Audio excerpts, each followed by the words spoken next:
বাঁচার সুফল, presented by কঙ্কা। Happy থাকুন।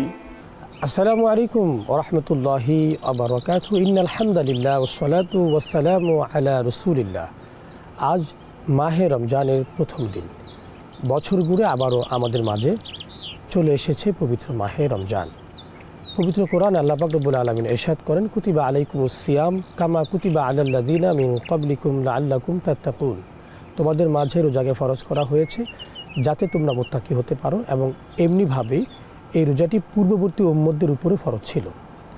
পেয়ারা নবীজি সাল্লাল্লাহু তাআলা আলাইহি ওয়াসাল্লাম ইরশাদ করেন, ইযা জাআ রমাদান ফুতিহাত আবওয়াবুল জান্নাহ ওয়া গুল্লিকাত আবওয়াবুন নার ওয়া সুফফিদাতিশ শায়াতিন। অর্থাৎ যখন রমজান মাস আসলো, আল্লাহ পাক রব্বুল আলামিন রহমতের দরজাগুলো খুলে গেল এবং জাহান্নামের দরজাগুলো বন্ধ করে দেওয়া হয় এবং শয়তানকে শৃঙ্খলাবদ্ধ করা হয়। প্রিয় দর্শক, আমরা চলুন এই মাহে রমজানের পবিত্রতা বজায় রেখে আমরা রোজাগুলো আদায় করি, সাহরি ইফতারিগুলো পরিপূর্ণ আদায় করে আমরা আল্লাহ পাকের জান্নাতের দিকে রওনা হই। সবচেয়ে আপডেটেড ফিচার্স নিয়ে 140টিরও বেশি দেশে কনকা ফ্রিজ।